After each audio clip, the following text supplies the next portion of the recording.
అయితే కొద్దిసేపు ప్రార్థన చేసుకుందాం. అందరూ ప్రభు వైపు చూస్తూ ఈరోజు నాతో కొంచెం మాట్లాడనైనా, నువ్వు మాట్లాడితే నాకు క్షేమం, దీవెన, ఆశీర్వాదం ఉంటుంది కనుక దయతో నాతో మాట్లాడండి. నా జీవితంలో నేను సక్సెస్ కావాలి, నా జీవితంలో నువ్వు మాట్లాడితే నాకు దీవెనలు ఉంటాయి అని ప్రభువును అడుగుదాం. నీ మట్టుకు నీవు, నా మట్టుకు నీవు. ప్రభు మన మధ్యలో ఉంటుండగా ప్రభు నామమును బట్టి ప్రార్థనలో ఏకీభవిస్తే ఆయన మాట్లాడతాడన్నది మాట్లాడకపోవడం అసంభవం, కానీ ఆయన మాట్లాడతాడు అన్నది సర్వసత్యమై ఉన్నది కనుక మనము ప్రార్థనలో ఏకీభవిద్దాం. ప్రేమగల తండ్రి, కరుణా సంపన్నుడా, నీకు స్తోత్రం. ఈ ఉదయకాల సమయం ముందు మేము నీ యొద్దకు వచ్చాము. ప్రభువా, జ్ఞాపకం చేసుకోండి నైనా, జ్ఞాపకం చేసుకోండి.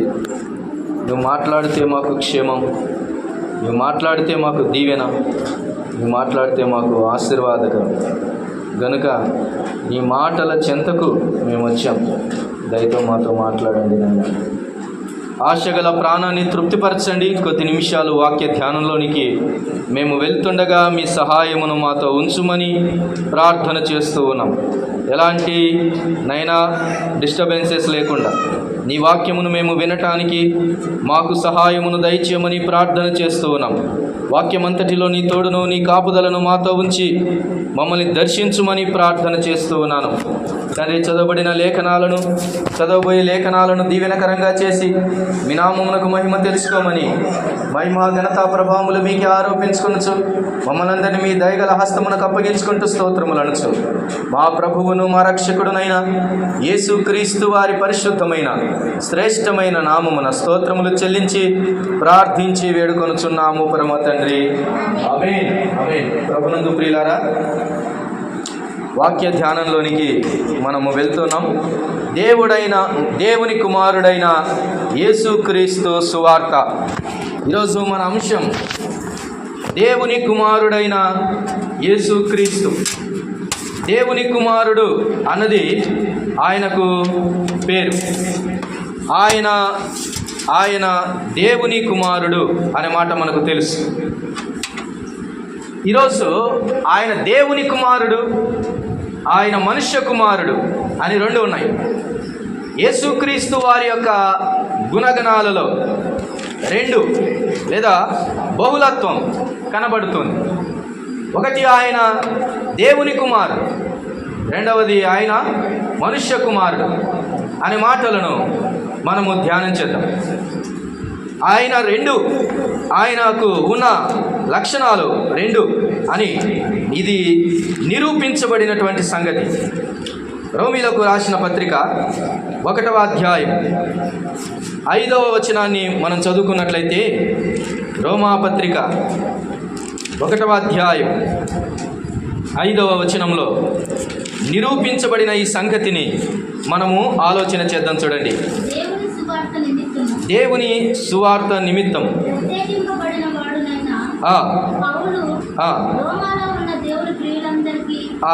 దయచేసి దేవుడు తన కుమారుడును అనే మాట దగ్గర నుంచి చదువుకుందాం. మధ్య భాగంలో తన కుమారుడును మన ప్రభు అయిన యేసుక్రీస్తు విషయమైన ఆ సువార్తను పరిశుద్ధ లేఖనముల యందు తన ప్రవక్తల ద్వారా ముందు వాగ్దానము చేసెను. యేసుక్రీస్తు శరీరమును బట్టి దావీదు సంతానమును గాను మృతులలో నుండి పునరుద్ధానుడైనందున పరిశుద్ధమైన ఆత్మను బట్టి దేవుని కుమారుడుగాను ప్రభావముతో నిరూపింపబడెను. చాలు. ప్రభునందు ప్రియులారా, ఒక నిరూపణ జరిగింది. చాలాసార్లు నిరూపణ అంటే ఏమిటి, ప్రూవ్ చేయడం అంటే ఏమిటి, నేనే అని చెప్పడానికి చేసేదే ప్రూఫ్, నిరూపణ అంటాం. ఇలా చేద్దాం. చూడండి, ఇంతవరకు ఏ నోబెల్ ప్రైజ్ కొట్టలేదు. అయితే కష్టపడి మంచి రీసెర్చ్ చేసి ఒక ఉన్నతమైన స్థానంలో నిలబడి ఒక నోబెల్ ప్రైజ్ కొట్టాడు అని అంటే అది అతడు ఫస్ట్ టైం కొడుతున్నాడని అర్థం. అతడు నిరూపించబడుతున్నాడని కాదు దాని అర్థం. అతడు అది ఫస్ట్ టైం సాధించినటువంటి విషయం. అయితే యేసు ప్రభు వారిని గురించి రాయబడిన మాట నిరూపించబడింది అని అంటే ఆయన ముందుగానే అది అయి ఉన్నాడు, అయితే అది నిరూపించబడ్డాడు, అది దాని అర్థం. చాలామంది ఈ మాట నిరూపణ అనేది అర్థం కాక ఆయన ఇప్పుడు చేసిన పనిని బట్టి దేవుని కుమారుడయ్యాడని, లేకపోతే ఇప్పుడు చేసిన దాన్ని బట్టి ఆయన హెచ్చించబడ్డాడని అని అనుకుంటారు. కాదు కాదు, ఆరాధనలో కూడా మనం చూసుకున్నాం ఆయన ముందుగా ఉన్నవాడు, అయితే తగ్గించుకొని మన మధ్యకు వచ్చాం. ఈరోజు ఆయన దేవుని కుమారుడు అనియు ఆయన శరీరమును బట్టి దావీదు సంతానమును గాను అనే మాట చూస్తున్నాం. ఇలాగూ ఆయన ప్రభావముతో నిరూపించబడ్డాడు అన్నది అనగా ఆయనకున్నటువంటి ఆ రెండు స్వభావాలు అవి నిరూపించబడ్డాయి అన్నది మనకు అర్థమవుతుంది. నిరూపించకపోయినా ఆయన అయి ఉన్నాడు, కానీ ఆయన అయి ఉన్నాడన్న సంగతి ఏ యొక్క అబద్ధ ప్రవక్త అయినను, ఏ విరోధి అయినను, ఏ దేవదూత అయినను, మరి ఏదైనాను కూడా క్వశ్చన్ చేయకుండా అది అందరి ఎదుట నిరూపించబడిన సంగతి అనేది మనం అర్థం చేసుకోవాలి. ఆయన నిరూపించబడినటువంటి వాడు, ఆయన నిరూపించబడి ఆయన దేవుని కుమారుడిగాను ఆయన నిరూపించబడినట్టు మనకు కనబడుతుంది ప్రియులారా. కాబట్టి ఇక్కడ ఒక మాటను మనం గమనించాలి. ఆయన శరీరమును బట్టి దావీదు సంతానం. దేన్ని బట్టి? శరీరమును బట్టి దావీదు సంతానం. అయితే పరిశుద్ధమైన ఆత్మను బట్టి ఆయన దేవుని కుమారుడు. ఆత్మను బట్టి దేవుని కుమారుడు, శరీరమును బట్టి మనుష్య కుమారుడిగా మనకు కనబడుతుంది, మనుష్య సంతానముగా ఆయన కనబడుతున్నాడు. మొదట ఆయన దేవుని కుమారుడు అయితే మనకేంటి అని మాట చూస్తాం. ఆయన దేవుని కుమారుడు అయితే మనకేంటి అనే సంగతులు మనం చూద్దాం. ఎందుకు ఆయన దేవుని కుమారుడు అయ్యాడు? అసలు దేవుని కుమారుడుగా పిలువబడితే దేవుని కుమారుడు అయితే ఏంటి అన్న ప్రశ్నకు సమాధానం ఎందుకు అన్న సంగతి ఆలోచన చేద్దాం. యోహాను రాసిన మొదటి పత్రిక, యోహాను రాసిన మొదటి పత్రిక 3వ అధ్యాయం 8వ వచన భాగాన్ని చదువుకుందాం. ఆయన దేవుని కుమారుడు అయితే మన జీవితాలలో మనకు కలిగే ఆశీర్వాదం ఏంటి, కలిగే లాభం ఏంటి, జరిగిన కార్యం ఏంటి అని ఆలోచన చేద్దాం. అపవాది మొదటి నుండి పాపం చేస్తున్నాడు గనుక పాపము చేయువాడు అపవాది సంబంధి అపవాది క్రియలను లయపరచుటకి దేవుని కుమారుడు ప్రత్యక్షమైన మాట అండర్లైన్ చేసుకోవాలి. దేవుని కుమారుడైతే ఏంటి? ఆయన ప్రత్యక్షత మనుషునిగా మాత్రమే కాదు ప్రత్యక్షత. ఆయన దేనికి ప్రత్యక్షత? ఆయన దేవుని కుమారుడిగా కూడా ప్రత్యక్షత. ఆయన దేవుని కుమారుడిగా ప్రత్యక్షపడితే ఏం జరిగింది అక్కడ? అపవాది క్రియలు లయపరచబడతాయి. నీ జీవితంలో, నా జీవితంలో ఆయన దేవుని కుమారుడని మనం తలుసుకుంటే, ఆయన దేవుని కుమారుడని మనం ఎంచితే, ఆయన దేవుని కుమారుడని మన జీవితాల్లో విశ్వసిస్తే జరిగే మొదటి కార్యం ఏంటంటే అపవాది క్రియలు లయపరచాయి. భూమి మీద అపవాది క్రియలు అగత్యమైపోయాయి. భూమి మీద అపవాది క్రియలు విపరీతమయ్యాయి. భూమి మీద అపవాది క్రియలు తారస్థాయికి వెళ్ళిపోయాయి. ఏకంగా యేసుక్రీస్తు వారిని శోధించేంతగా అపవాది క్రియలు వచ్చాయి. అపవాది క్రియ ఇంకా నానాటికి ఏమవుతాయో తెలుసా? గత వారంలో మనం విన్నాం. దేవుడు అన్న స్థానంలోని కూడా కూర్చొని వెళ్ళటానికి వాడు త్యాగం చేస్తాడు, బరి తెగింపు చేస్తాడు. అపవాది క్రియలు వాటన్నిటినీ లయపరచబడతాను ఆయన ప్రత్యక్షమయ్యాడు. ఆయన మొదటి రాకడలోనే, మొదటి ప్రత్యక్షతలోనే వానిని చాలా మట్టుకు నలిపివేశాడు, వాని తలను త్రొక్కి వేసి వెళ్ళాడు. ఆయన వాడు తోకతో ఇంకా కొంతకాలం బతుకుంటాడు. ఆయన ప్రత్యక్షత దేనికి అనంటే మొదటి కారణం అపవాది క్రియలను లయపరచడానికి. ఏ ప్రత్యక్షత? ఆ మాట అండర్లైన్. దేవుని కుమారుడిగా. అది ఏ విధంగా? దేవుని కుమారుడిగా అనే మాట మనకు అర్థమవుతుంది. ముందుకు వెళ్దాం చూడండి. దేవుని కుమారుడిగా ప్రత్యక్షమైతే రెండవ విషయాన్ని మనం ఆలోచన చేద్దాం. అదే యోహాను రాసిన పత్రికలోని 5వ అధ్యాయం 19వ వచన భాగాన్ని చదువుకుందాం చూడండి. 5వ అధ్యాయం 19వ వచనం. మనము దేవుని సంబంధులమనియు లోకమంతయు దుష్టుని అందున్నదనియు ఎరుగుదుము. మనము సత్యవంతుడైన వానిని ఎరుగవలెనని దేవుని కుమారుడు వచ్చి మనకు వివేకమనుగ్రహించి ఉన్నాడని ఎరుగుదుము. చాలు. కింద మాట కూడా దేవుని కుమారుడైన యేసుక్రీస్తునందున్న వారమై సత్యవంతుని యందు రీజన్ ఏంటి? దేవుని కుమారుడిగా ఆయన పిలువబడటానికి, ఆయన దేవుని కుమారుడిగా రావటానికి, దేవుని కుమారుడిగా ప్రత్యక్షం కావటానికి, దేవుని కుమారుడిగా మనకు పరిచయం కావటానికి కారణం ఏంటి అంటే సత్యవంతుడైన దేవుణ్ణి ఎరుగవలెనని, అందుకు కావలసిన వివేకము అనుగ్రహించటానికి ఆయన దేవుని కుమారుడిగా వచ్చి, దేవుని కుమారుడిగా కాకుండా దేవదూతగానైనను మరి దేనిగానైనను ఆయన ప్రత్యక్షపరచుకోయింటే, ఆయన ప్రకటించుకోయింటే, ఆయన కనబడింటే, ఆయన బోధించబడింటే గనక మనకు వివేకము దొరికేది కాదు, దేవుని సరిగా అర్థం చేసుకునే వాళ్ళము కాదు. భూమి మీద రెండే ప్రధానమైన ప్రశ్నలు, ప్రధానమైనటువంటి సమస్యలు రెండే. ఒకటి అపవాది క్రియలు, రెండవది దేవుని ఎరగలేని స్థితి. భూమి మీద ఉన్నది ఇదే. భూమి మీద ఉన్న చాలా మంది మనుషులు ఏ సమస్యలో ఉన్నారో తెలుసా? దేవుడు ఎవరో ఎరగలేని పరిస్థితి. దేవుడు ఎవరు? ప్రశ్న. నేను పలానా చోటుకి వెళ్తున్నాను కాబట్టి నా జీవితంలో బాగా జరిగింది కాబట్టి ఆయనే దేవుడు. ఇది మానవుని యొక్క అవివేకపుతనం. ఇదిగో నేను పలానా రాయికి మొక్కాను కాబట్టి నాకు ఇలా జరిగింది కాబట్టి అదే దేవుడు. అవివేకం. అవివేకం. ఇదిగో నేను పలానా చెట్టుకు పూజించాను అందుకని నాకు జరిగింది కాబట్టి అదే దేవుడు. అవివేకం. అవివేకం. నేను అంటున్నాను, పందికి మొక్కు అయినా జరుగుతాయి కొన్నిసార్లు, అది దేవుడు అవుతుందా? అయ్యింది కొన్ని చోట్ల. అయ్యింది కొన్ని చోట్ల. అవివేకపు మానవునికి వివేకం అనుగ్రహించటానికి, దేవుడెవరు అని చెప్పటానికి, పరిశుద్ధుడు దేవుడు, సత్యవంతుడు దేవుడు, మానవుని పోలికగా వచ్చి మానవులను రక్షించేవాడు దేవుడు, మానవుల కొరకు ప్రాణం పెట్టేవాడు దేవుడు అని నిరూపించడానికి ఆయన లోకానికి వచ్చాడు. దేవునికి ఉండాల్సిన గుణలక్షణం కామ క్రోధ లోభ మోహ మద మచ్చరములు లేనివాడై ఉండాలి. ఆయన శారీరకమైన సంబంధం లేనివాడై ఉండాలి. దేవుడు అనగా ఆత్మస్వరూపి. ఆయన ఆత్మ గనక ఆయనను ఆరాధించు వారు ఆత్మతోనూ సత్యముతోనూ ఆరాధించండి అని బోధించాడు యోహాను సువార్త 4వ అధ్యాయంలో. దేవుడు అనగా అని అనేక దృష్టాంతాలు ఎత్తి అనేక బోధల్లో ఆయన నిరూపించాడు. ప్రియులారా, ఎందుకు యేసుక్రీస్తు దేవుని కుమారుడిగా ప్రత్యక్షపరచబడాలి అని అంటే 2 రీజన్స్ చూసాం.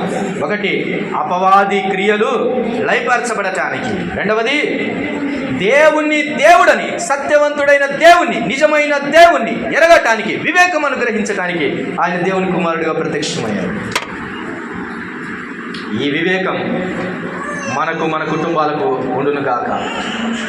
ఇది లేకపోతే మనము నమ్ముకున్న కానీ మన తర్వాతి తరం వివేకము లేకపోతే విగ్రహారాధనలోకి వెళ్ళిపోతాయి. దావీదు మహారాజు దేవుని ప్రేమించిన వాడు. దేవుడు అంటే ప్రాణం, చచ్చేంత తన చిత్తానుసారమైన మనుషుడు అనిపించుకున్నాడు, తనకిష్టమైన మనుషుడు అనిపించుకున్నాడు. అయినా తన కుమారుడైన సొలొమోను జ్ఞాని అయినప్పటికీ జ్ఞానహీన దశలోనికి వెళ్ళినప్పుడు విగ్రహములకు పూజించాల్సి వచ్చింది. తదుపరి యెరోబాము భయంకరమైనటువంటి విగ్రహ పూజల్లోనికి వెళ్ళిన పరిస్థితులను చూస్తాం. వివేకము చెడిన నాడు మనిషి దేవుని విడిచిపెట్టి దయ్యాన్ని పూజిస్తాడు. అందుకే మీ దేవుడు దయ్యం అంటే చాలామంది కోపం. ఎందుకని? అవివేకం. వివేక శూన్యులు. కాబట్టి దేవుని కుమారుడిగా ఎందుకు రావాల్సి వచ్చింది భూలోకానికి? దేవుని కుమారుడిగా ఎందుకు ప్రత్యక్షపరచుకోవాల్సి వచ్చింది? వివేకం అనుగ్రహించడానికి. ఈ మాటనే చెబితే నేను దేవుని కుమారుడు అంటే ఆనాటి యూదులు ఏం చేశారంటే చంపాలని చూశారు. దేవుని కుమారుడు అంటే మంట, దేవుని కుమారుడు అంటే దేవుని సమానుడని వారికి తెలుసు. కాబట్టి వారికి బాధ కలిగింది. ఇదే సంగతులను దేవుని కుమారుడు అన్న మాటలోనే మరికొన్ని విశేషమైన పదాలు, పర్యాయ పదాలు కొన్ని ఉపయోగించబడ్డాయి. అది కూడా దేవుని కుమారుడు అని చెప్పడానికి రుజువుగా కనబడుతుంది. లూకాసు వార్త 1వ అధ్యాయం ఆయనకు దేవుని కుమారుడు అనే కోణంలో ఇవ్వబడిన మరికొన్ని పేర్లు మనం చూస్తూ ఉన్నాం. లూకాసు వార్త 1వ అధ్యాయం 32వ వచన భాగాన్ని చదువుకుందాం. చూడండి. 1వ అధ్యాయము 32వ వచన భాగాన్ని చదువుకుందాం. ఆయన గొప్పవాడై ఆయన సర్వోన్నతుని కుమారుడు అనబడును. చాలు. ఆయన దేవుని కుమారుడు అన్నటువంటి పదంలో మరొక పదం ఏంటంటే ఆయన సర్వోన్నతుని కుమారుడు. ఆయన ఎవరు? సర్వోన్నతుని కుమారుడు. ఇలా చెప్పాలి. మరలా ఎప్పుడు అడుగుతూనే ఉంటాను. దేవుని కుమారుడు అని నిరూపించబడటానికి 2 కారణాలు. ఒకటేంటిది? అపవాది క్రియలను లయపరచడానికి. రెండవది వివేకము మనుషులకు అనుగ్రహించడానికి, నిజమైన దేవుని ఎరుగుటకు. అయితే ఆయనకి ఇవ్వబడిన మరొక పేరు కనబడుతుంది ఇక్కడ, సర్వోన్నతుని కుమారుడు. ఈ పేరు చెప్తే ఇప్పుడు ఎవరు భయపడాలా? ఎవరు భయపడాలి? సాతానుడు, అపవాది భయపడాలి. మీకు ఎప్పుడైనా గుర్తుందా?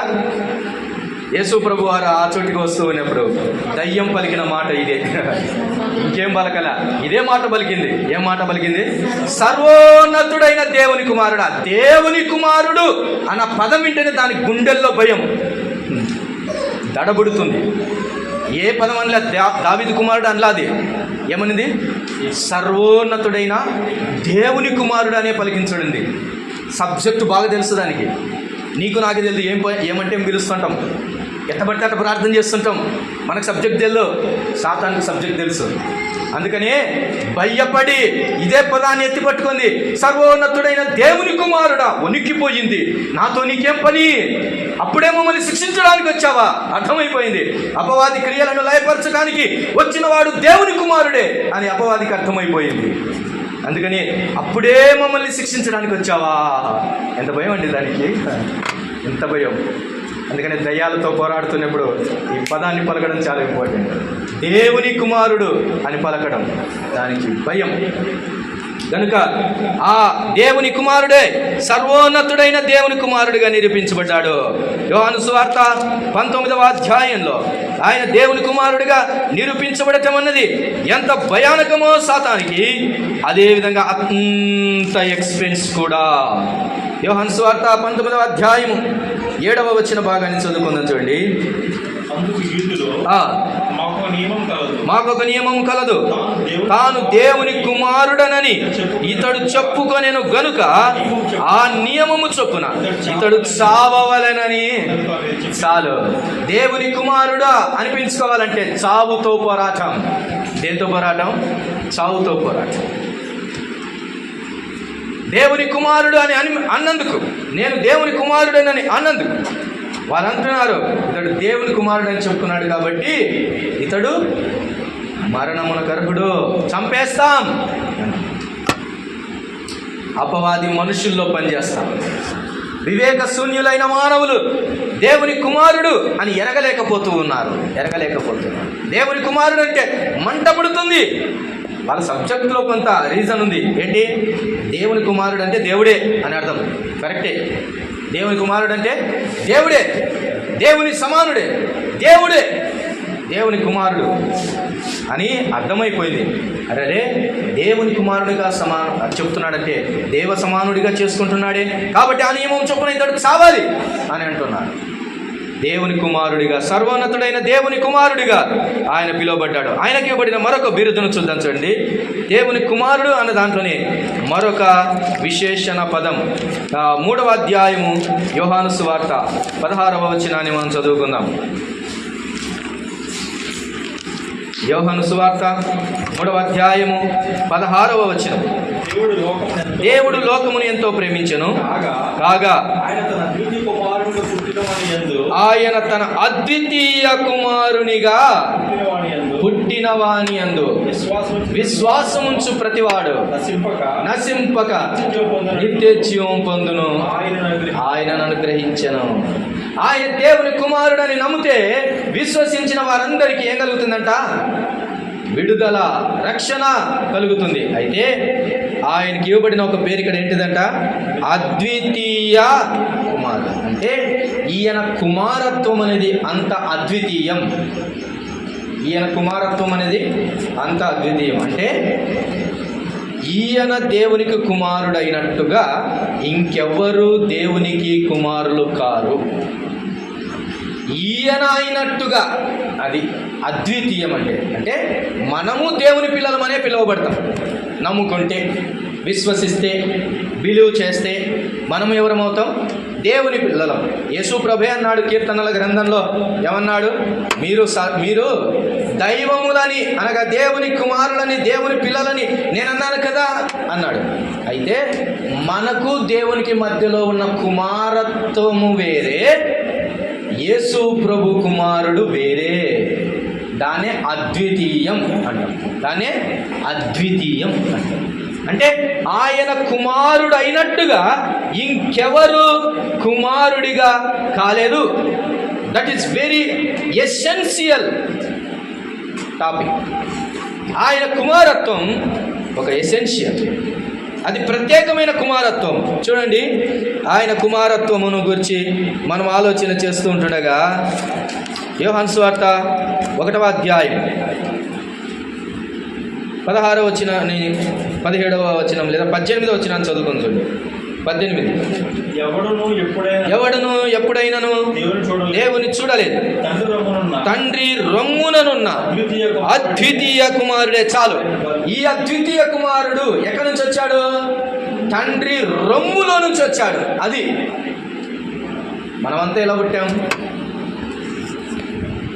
మట్టిని తీసుకొని ఒక బొమ్మగా చేసి ఆయన మనిషిని ఆ బొమ్మలోనికి, నాసికా రంధ్రములలోనికి జీవవాయువు ఊదగా నరుడు ఒక ఆత్మ, ఆయన జీవించే ఆత్మ. ఇది మన ప్రాసెస్, ఇది మన పుట్టుక, ఇది మన జన్మ. కానీ యేసుక్రీస్తు వారు ఎక్కడి నుంచి వచ్చారు తెలుసా? తండ్రి రొమ్ములో నుంచి వచ్చాడు. అంటే దైవత్వం అనే సర్కిల్లో నుంచి, దేవుడు అన్న సర్కిల్లో నుంచి ఆయన బయటకు వచ్చాడు. అది ఆత్మ సంబంధంగా అర్థం చేసుకోవాలి. అందుకని దేవుని కుమారుడు అన్నప్పుడు ఏ కోణంలో అర్థం చేసుకోవాలంటే ఫిజికల్గా కాదు, ఫిజికల్ రిలేషన్షిప్ కాదు. దేవుని కుమారుడు అంటే ఆత్మ సంబంధమైన రిలేషన్షిప్. అందుకని రోమపత్రిక 1వ అధ్యాయంలో ఏం చదవచ్చాము? 1:5 ఏం చదవచ్చాము? పరిశుద్ధమైన ఆత్మను బట్టి దేవుని కుమారుడని నిరూపించబడ్డాడు. అది అంటే దేవుని కుమారుడు అంటే ఆత్మ సంబంధమైన నాలెడ్జ్ ఉండాలి. ఎలా దేవుని కుమారుడు? చాలామందికి ఇది అర్థం కాక, అయితే దేవునికి భార్య ఉంటుంది అందుకే కుమారుడు అయ్యాడు. పిచ్చి. దైవత్వం అర్థం కాదు, ఆత్మకు అర్థం కాదు. ఆత్మ శరీరం ఒకటే అనుకుంటున్నాడు మానవుడు.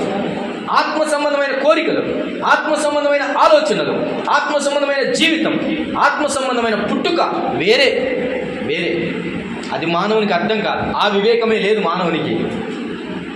అయితే ఆత్మ సంబంధంగా ఆయన దేవుని కుమారుడు అంటే అద్వితీయ కుమారుడు అన్న దాంట్లో నుంచి బయటకు వస్తుంది. అనగా ఆయన తండ్రి యొక్క రొమ్ములో నుంచి బయటకు వచ్చాడు, తండ్రి కుడిపార్శ్వములో నుంచి బయటకు వచ్చాడు. మరలా ఇక్కడికి వెళ్ళాడు, తండ్రి కుడిపార్శ్వమునకే వెళ్ళాడు. కాన్సెప్ట్ ఇది. దేవుని కుమారుడు అంటే నీకు అర్థం కాదు. దేవుని కుమారుడు అంటే కుమారుడు అని ఉంది కాబట్టి ఆయన పుట్టాడు కాబట్టి ఒకప్పుడు పుట్టింటాడు, డేట్ ఆఫ్ బర్త్ ఉంటుంది, అది భూలోకంలోనూ కానీ పరలోకంలో కూడా ఒకసారి పుట్టింటాడు. ఇట్లాంటి తప్పుడు బోధలన్నీ వచ్చాయి. వాడికి ఏం అర్థం కాల? దేవుని కుమారుడు అనే ప్రాసెస్ అర్థం కాల. వారికి దేవుని యొక్క లక్షణం అర్థం కాల. ఆత్మ సంబంధమైన రీతిగా యేసు ప్రభు వారు కుమారుడు అయ్యాడన్న సంగతి అర్థం కాల. అద్వితీయత్వం అనేదే వాడికి అర్థం కాల. తండ్రి రొమ్ము అనేది అర్థం కాలే వాడికి. అందుకనే పిచ్చి ఆలోచన. ఈరోజు నువ్వు అర్థం చేసుకోవాలి, దేవుని కుమారుడు అన్న సంగతి నువ్వు అర్థం చేసుకుంటే నీ జీవితంలో ఎన్నో దీవెనలు దాగి ఉన్నాయి. హెబ్రీ పత్రిక 11వ అధ్యాయం 17వ వచన భాగంలో ఒక మాట చదువుకొని ముందుకు వెళ్దాం. చూడండి, హెబ్రీలకు రాసిన పత్రిక 11వ అధ్యాయం 17వ వచన భాగం.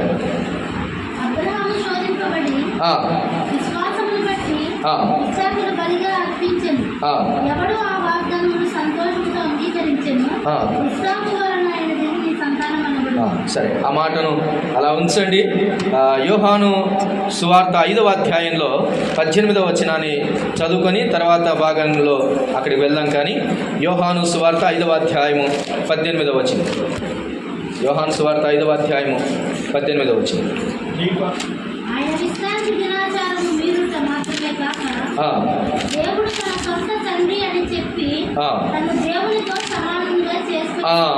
సొంత తండ్రి, అద్వితీయ కుమారుడు అన్నది ఎంత సొంతం చూపిస్తుందో, ఆయన సొంత కుమారుడు దేవునికి, ఆ దేవుడు సొంత తండ్రి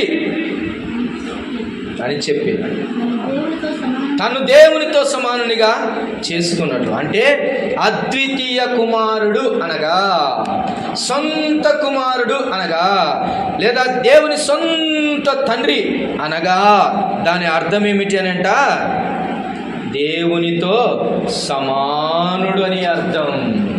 అదే అర్థం. సమానుడు, ఆయన దైవ సమానుడు.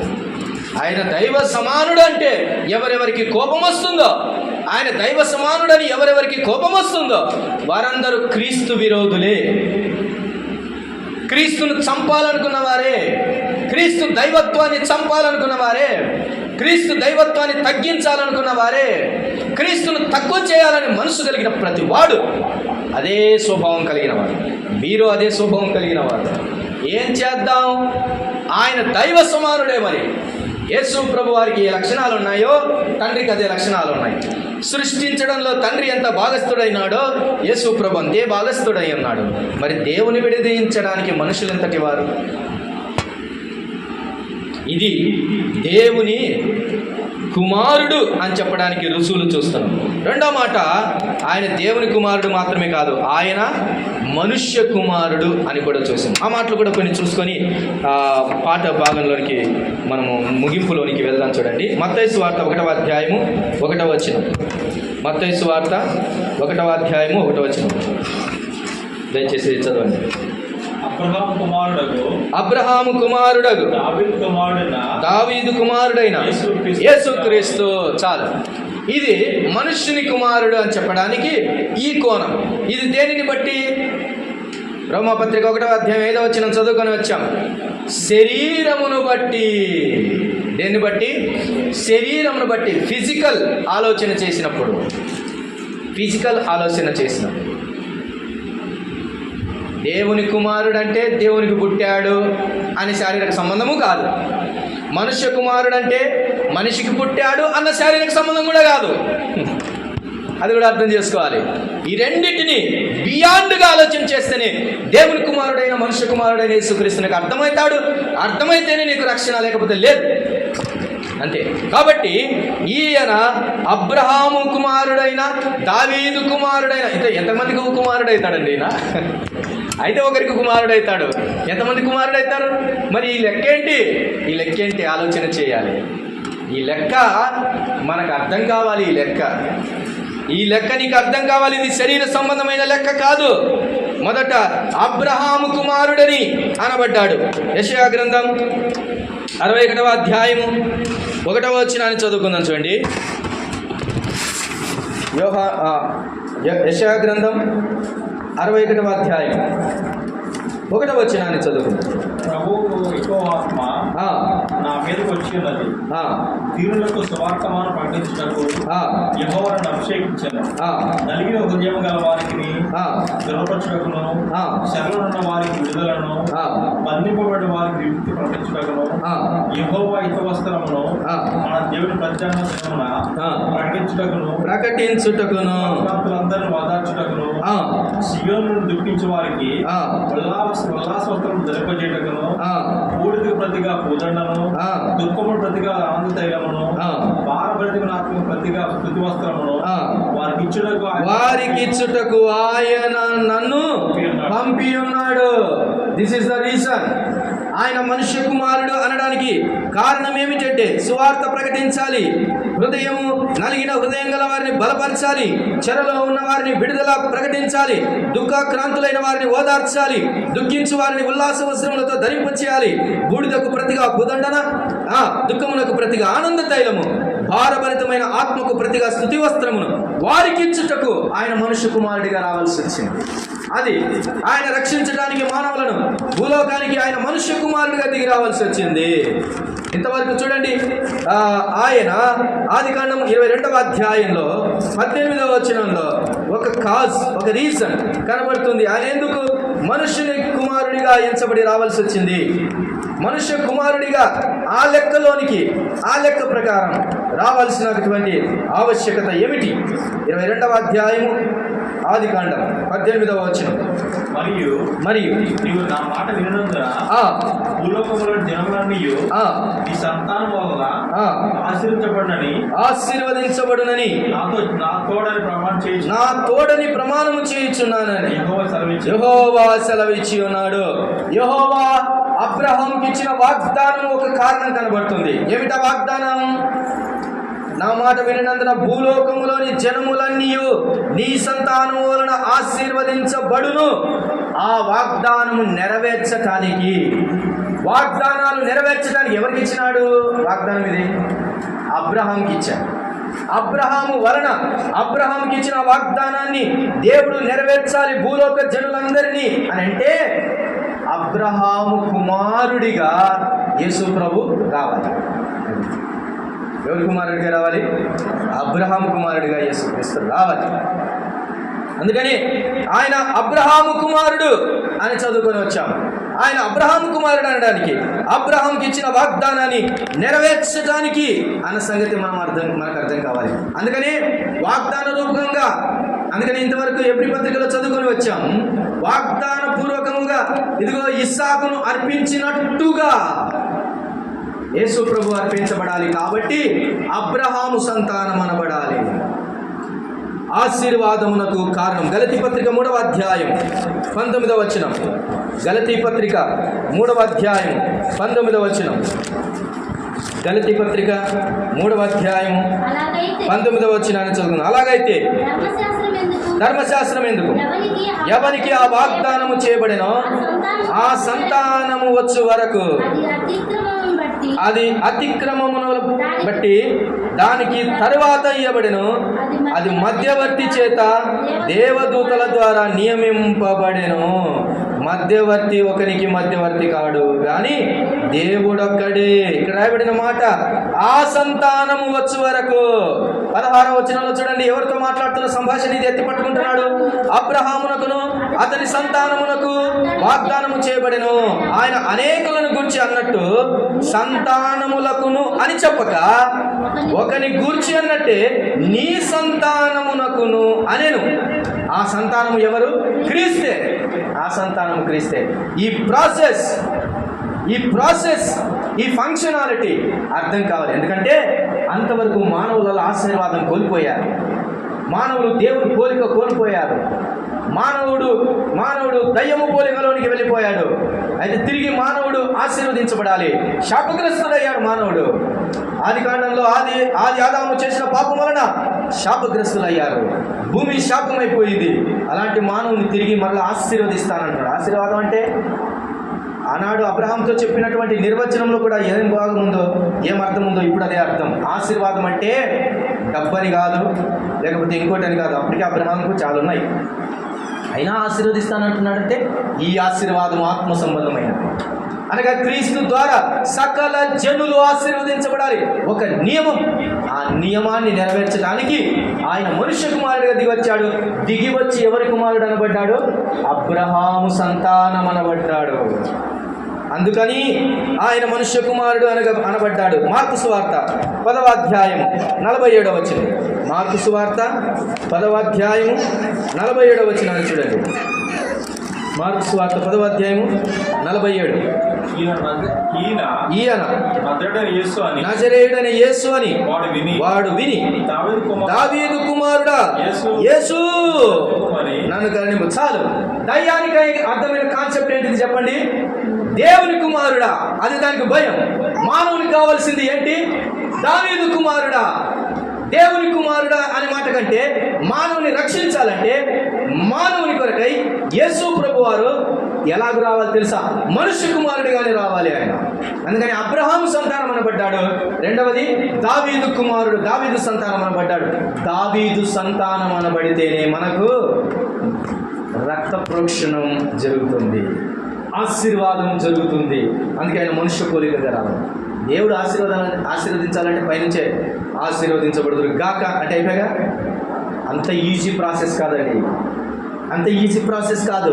అందుకని ఆయన దేవుని కుమారుడిగా కాక ఆయన దేవుడి కుమారుడిగా ప్రత్యక్షమైనప్పటికీ ఆయన దావీదు సంతానముగా కూడా, అబ్రహాము సంతానముగా కూడా, అనగా మనుషుని కుమారుడిగా ఆయన ఎంచబడ్డాడు. ఈ గుడ్డివాడికి అర్థమైంది ఏంటి? నాకు కావాల్సింది ఎవరు? నాకు కావాల్సింది ఎవరు?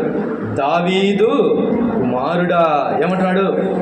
ఈయన నజరేయుడైన యేసు అని విని ఆ మాట ఎత్తలే వీడు. నజరేయుడైన యేసు అని అనట్లేదు. ఏమంటున్నాడు? దావీదు కుమారుడా. ఎందుకంటే దావీదు కుమారుడిగా వచ్చిన వాడి ద్వారానే ఆశీర్వాదం ఉంది అని అర్థమైపోయింది. అలాంటి ఆ వర్షంలోనే మనము ఆయనను చూడాలి అని వీడికి అర్థమైపోయింది. మానవునికి సొల్యూషన్, మానవ జీవితానికి సొల్యూషన్ ఆక్రమమే. అందుకనే రోమాపత్రిక 1వ అధ్యాయంలో 1వ అధ్యాయము 37వ వచనాన్ని చదువుకుంటుంది. రోమాపత్రిక 1వ అధ్యాయము 37వ వచనం. 1వ అధ్యాయము క్షమించండి,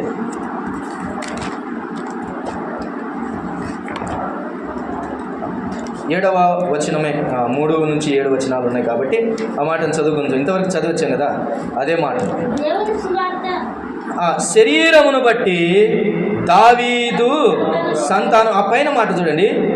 మన దేవుడు తన కుమారుడును మన ప్రభు అయిన యేసుక్రీస్తు విషయమైన ఆ సువార్తను పరిశుద్ధ లేఖనముల యందు తన ప్రవక్తల ద్వారా ముందు వాగ్దానము చేసెను. యేసుక్రీస్తు శరీరమును బట్టి దావీదు సంతానం. వాగ్దాన నెరవేర్పు కొరకై ఆయన ఎవరి కుమారుడిగా? మనుష్య కుమారునిగా, అనగా అబ్రహాము కుమారునిగానైనను దావీదు కుమారునిగానైనను ఎంచబడ్డాడు అన్న సంగతి మనకు అర్థమవుతుంది. యోహాను సువార్త 1వ అధ్యాయము 14వ వచనం. యోహాను సువార్త 1వ అధ్యాయము 14వ వచనం. ఆ వాక్యము శరీరధారి అయి కృపా సత్య సంపూర్ణుడిగా మన మధ్య నివసించెను. చాలు. ఆ వాక్యము శరీరధారి అయి శరీరాన్ని ధరించుకునే ఆ క్రమం మనుష్య కుమారుడు కావాల్సి వచ్చింది. శరీరమును ధరించుకునే ఆ క్రమం మనుష్య కుమారుడు కావాల్సి వచ్చింది. కాబట్టి దేవుని కుమారుడు, దావీదు కుమారుడు, అబ్రహాము సంతానము, దావీదు సంతానం అనేది మనకు దీవెన. అది మనకు దీవెనగా చేద్దాం. ఆయన అలా వస్తేనే. ఇప్పుడు చెప్పండి, దేవుని కుమారుడు అనగా దేవునికి ఒకప్పుడేదో పుట్టాడు అన్నది కరెక్ట్ కాదు. అలాగే మనుష్య కుమారుడు అన్నప్పుడు మనుషునికి ఏదో పుట్టాడు అనేది కాదు. ఎక్కడైనా ఈ మాటలు తప్ప, ఇలా చూడండి, ఈ మాటలు తప్ప ఈయనను గురించి వాగ్దానమైనను లేఖనమైనను యేసేపు కుమారుడని నిరూపించిందా? నిరూపించింది. మరియా భర్త అయినటువంటి యేసేపు వారి ఎంగేజ్మెంట్ తర్వాత వారికి పుట్టాడు. ఎక్కడైనా కానీ లేఖనము ఒప్పుకుంటుందా? కనీసం మానవరీత్యా మనం ఆలోచన చేసినప్పుడు మహా అంటే ఈయన ఎవరి కుమారుడు అయితే అవుతాడు? యేసేపు కుమారుడు అయితే అవుతాడండి. అబ్రహాం కుమారుడు ఎందుకు అవుతాడు? దావీదు కుమారుడు ఎందుకు అవుతాడు? ఎందుకు యేసేపు కుమారుడు కాలేదు? కాడు. ఆ రిలేషన్ వేరే. వాగ్దానం చేయబడింది యేసేపుకు కాదు, అబ్రహాము. వాగ్దానం చేసింది దావీదుకు. ఆ లెక్క ప్రకారం వారి ఆయన ఆ కుమారుడు అనబడతాడే కానీ యేసేపు కుమారుడు. కొంతమంది అన్నారు ఇతను యేసేపు కుమారుడు కాడా అంటే కాడు. ఆలోచించు. అలాగని మరియకు కూడా మరియకు మానవరీత్య పుట్టినవాడు కాదు. ఆయన అద్వితీయమైనటువంటి జీవితం, పుట్టుక. అలా ఎవడు పుట్టాడు భూమి మీద? ఎవడు పుట్టనేరాడు, ఆయన మాత్రమే పుడతాడు. చివరి మాటలు చెప్పి నేను ముగిస్తాను. అయితే ఈ రెండింటి వలన మనకు దీవెనేంటి? ఆయన దేవుని కుమారుడైతే మనకు దీవెనేంటి? అపవాది క్రియలు లయపరుస్తాయి. దేవుడని సత్యవంతుడని ఎరగడానికి మనకు వివేచన అనుగ్రహించడు. ఆయన మనుష్య కుమారుడని అర్థం చేసుకుంటే మనందరికీ ఆశీర్వాదము, వాగ్దానము, నెరవేర్పు, రక్షణ, ఉల్లాస వస్త్రము. ఇంతవరకు యెషయా గ్రంథంలో చదవచ్చాము. చీకటిలో కూర్చున్న వారికి వెలుగు, ఉల్లాస వస్త్రం, ఇవన్నీ కలగటానికి ఆయన మనుష్య కుమారుడు అనేది నీకు అర్థం కావాలి. చివరి మాటలు చెప్పి నేను ముగిస్తాను. ప్రభునందు ప్రియులారా, ఆయన దేవుని కుమారుడిగా ఎంచబడ్డాడే కానీ దేవుడు ఎందుకు ఎంచబడ్డాడు, ఎందుకు ఆయన దేవుని కుమారుడిగా పరచబడ్డాడనంటే ఒక మాట రాసుకోండి, ఇలా గుర్తుపెట్టుకోండి గుండెల్లో. ఏంటంటే మానవునికి దేవుడు అంటే ఎవరో అర్థం కాని స్థితిలోనికి వెళ్ళిన మానవునికి దేవుడేంటో చూపించడానికి ఆయన దేవుని కుమారుడు వచ్చింది. దేవుడు ఎట్టివాడో, దేవుడు ఎట్ట ఉంటాడో చూపించడానికి ఆయన దేవుని కుమారుడు అయ్యాడు. మనుష్య కుమారుడు ఎందుకయ్యాడు? మనిషి ఎలా బ్రతకాలో నిరూపించడానికి ఆయన మనుష్య కుమారుడు అయ్యాడు. మనుషుడు ఎలా బ్రతకాలనో, ఎలా జీవించాలనో, జీవిత విలువలు ఎలాగుండాలనో, మొదటి మానవుడిని దేవుడు ఎలా ఎక్స్పెక్ట్ చేశాడో అలా జీవించి చూపించడానికి ఆయన వచ్చాడు. అంటే మానవుడు ఎలా జీవించాలో మర్చిపోయాడు. అది మరలా నేర్పడానికి ఆయన మనుష్య కుమారుడిగా దిగి రావాల్సి వచ్చింది. ఈ లోకమందు ఈ రెండు స్వభావాలు ఆయనలో పుష్కలంగా కనబడ్డాయి. రెండవది, దేవుని కుమారుడు దైవ దూతలలో ఎవరు కూడా ఇలాగూ లేదు. దేవుని కుమారుడిగా ఉన్న ఈ రకంగా ఆయన దూతల్లో కూడా ఎవడు లేడు, ఇలాగూ ఎవరు లేడు. ఈయన అద్వితీయమైనటువంటి పుట్టుక, ఈయన తండ్రిలో నుంచి వచ్చిన వాడు. రెండవది, మనుష్య కుమారుడు అంటే మనుషులలో కూడా ఈయన లాంటి వాడు ఎవరు లేరు. దైవలోకాన్ని ఆలోచిద్దాం. దైవ కుమారుడు అంటే దైవలోకంలో దైవ కుమారుడిగా ఎవరైనా ఉన్నారంటే ఎవరు లేరు, ఎవరు ఉండరు. అంటే పోనీ మనుష్య కుమారుడు అన్నప్పుడు మనుషులలో ఈయనలాగా ఎవరైనా ఉన్నారా?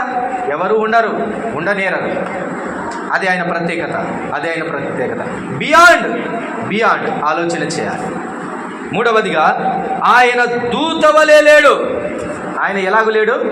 ఆయన దూతవలే లేడు. ఒకవేళ దూతవలే కనబడ్డాడేమో కానీ దూత సమానుడు కాదు. ఆయన ఎలా సమానుడు కాదు? దూత సమానుడు కాదు. అలాగే ఆయన మనుషుని ఆకారమందు, ఇంతవరకు ఆరాధనలో చూసుకున్నట్టు ఆకారమందు మనుషునిగా వచ్చినప్పటికీ మనుష్య సమానుడు కూడా కాదు. అది గుర్తుపెట్టుకోవాలి. ఈ బహుళత్వాన్ని నువ్వు అర్థం చేసుకోవాలి. ఆయన దేవలోకం నుంచి వచ్చాడు కాబట్టి దేవదూత వంటి సమానుడు కాదు. ఆయన మనుషులలో పుట్టాడు, మనుష్య కుమారుడుగా అనబడ్డాడు కాబట్టి ఏ మనుష్య సమానుడు కూడా కాదు ఆయన. అంటే ఏ మనుషుడు ఆయన సమానుడు అని ఎంచుకోవడానికి వీల్లేదు. ఈరోజు చాలామంది యేసు ప్రభు పక్కన చేసుకొని ఇలా ఫోటోలు దిగుతున్నారు. అంటే యేసు ప్రభు సమానుడు అని చెప్తున్నారు. అంత సీన్ లేదు బాబా, అంత సీన్ లేదు నీకు. ఆయన అలా ఎంచబడ్డాడే కానీ నీకంత సీన్ లేదు. నీ పుట్టుక వేరే, ఆయన పుట్టుక వేరే, ఆయన జన్మ వేరే, నీ జన్మ వేరే. ఇది అర్థం చేసుకునే నాడే నీకు రక్షణ. అందుకనే యేసు ప్రభు వారిని గురించి తండ్రి సాక్ష్యం ఇస్తున్నాడు. దేవదూతల్లో నేను ఎవరిని ఇలాగ కుమారుడు అని పిలవలేదు. అయితే తన కుమారుని గురించి సాక్ష్యం ఇస్తున్నాడు. ఏమంటారు తెలుసా? ఈ రిప్రజెంటెడ్ హిమ్ యాజ్ దేవా అంటున్నాడు. దేవుని తప్ప దేవా అని ఎవరిని అన్నాడు? అది గుర్తుపెట్టుకోండి. అంతే. దేవదూతలను కూడా దేవుడు దేవా అన్నాడు. అయితే తండ్రి అయిన దేవుడు యేసు ప్రభు వారిని ఏమంటున్నాడు తెలుసా? దేవా. అది అండి ఆయన ప్రయారిటీ, ఆయన దైవత్వం అది. అలాగైతే నాలుగో మాట, ఆయన దేవలోకాన్ని భూలోకాన్ని ఏకపరచడానికి దైవ మానవుడయ్యాడు. అది ఆయన బహుళత్వం. దేవలోకాన్ని అలాగే భూలోకంలో ఉన్న వారిని ఏకపరిచి ఒకటి చేయటానికి ఆయన దైవ మానవుడయ్యాడు. That is speciality. అందుకే ఆయన ఆ విందు అటు ఆకాశమందున్న దేవలోకంలో కాదు, ఇటు కిందున్న భూలోకంలో కాదు. ఆయన విందు మధ్యాకాశమందు జరగబోతుంది. That is the meeting, an excellent gathering. There he can show all his divinities. ఆయన దైవత్వం అంతా అక్కడ కనబడుతుంది. ఆయన నా వంటి వాడే అనుకున్న మానవునికి అక్కడ తీర్పు జరుగుతుంది. ఏ దేవదూత కూడా అతిశయించకుండా, ఇదిగో ఈయన నాకంటే తక్కువ వాడని ఏ దేవదూత కూడా అనుకొనకుండా ఆయన దైవ సమానుడని నిరూపించబడుతుంది. అప్పుడు ప్రతివాడు ముక్కున వేలేసుకొని అయ్యో అని రొమ్ములు బాదుకోవలసిన పరిస్థితి ప్రియులారా. ఐదవ మాటగా, అందుకే ఆయన మధ్యవర్తిత్వానికి సరిపోయినవాడు. అందుకే ఆయన మనందరికీ ఉత్తరవాది అయ్యాడు. అందుకే ఆయన మీడియేటర్ అయ్యాడు, మధ్యవర్తి అయ్యాడు. ఈ మాటలన్నీ వింటుండగా దేవుని కుమారుడైన యేసుక్రీస్తు సువార్త అంటే చిన్న విషయం కాదు. ఇట్లా ప్రారంభమవుతుంది. దేవుని కుమారుడు అన్న విషయంతో, అర్థమయ్యే విషయంతో నువ్వు స్టార్ట్ చేస్తావు. రెండు మాటలు గుర్తుపెట్టుకోండి. ఆయన అపవాది క్రియలు లయపరచడానికి దేవుని కుమారుడిగాను, దేవుడు అర్థం కావడానికి దేవుని కుమారుడిగాను, మనుష్య కుమారుడు అంటే నిన్ను నన్ను దీవించడానికి, ఆశీర్వదించడానికి, విడుదలించడానికి ఆయన మనుష్య కుమారుడి లోకానికి వచ్చాడు. నిన్నుగా చేయటానికి ఆయన తన్ను తాను తగ్గించుకున్నాడు. ఈ మాటలకి అర్థమైతే చాలు. తలలో వంచండి, ప్రార్థన చేసుకున్నాం. అందరూ తలలో వంచండి. ఈరోజు ఈ పాఠం నీకు దీవెన, నీకు ఆశీర్వాదకం. ఈ విషయం తెలియక తప్పుడు బోధల్లో, ఈ విషయం ఎరుగక తృప్తి లేని క్రైస్తవ జీవితంలో, ఈ విషయం ఎరుగక గర్వాంతులై, ఈ విషయం ఎరుగక ఆత్మయందు వేసారి, ఈ విషయము ఎరుగక ఆత్మలో దాహమై ఎడారి జీవితం అనుభవిస్తున్నవారు, యేసుక్రీస్తు శరీరధారి అయి వచ్చానని అనగా ముందు ఆత్మను బట్టి ఆయన దైవ సమానుడై ఉన్నాడు అన్న ఆ మాట అర్థం కాక ఎంచివాడు దేవుని కుమారుడని కాడని చెప్పుతూ ఆ మీనింగ్ అర్థం కాని ప్రతివాడు దేవునికి, నీ క్రీస్తునకు విరోధి. ఈరోజు ఈ మాటలు నీకు అర్థమైతే చాలు. ఎంత ధన్యుడో, నీకు, నీ కుటుంబానికి దీవెన, ఆశీర్వాదం. అందుకే ఆయన ఈ లోకానికి దిగి వచ్చాడు. ప్రార్థన చేసుకుందాం. అందరూ తలలు వంచండి. ఈ విషయం ఎరుగక తండ్రిని విడిచిపెట్టి వెళ్ళిపోయిన కుమారుని వలె దేవుని విడిచి అనేకులు దూరం వెళ్ళి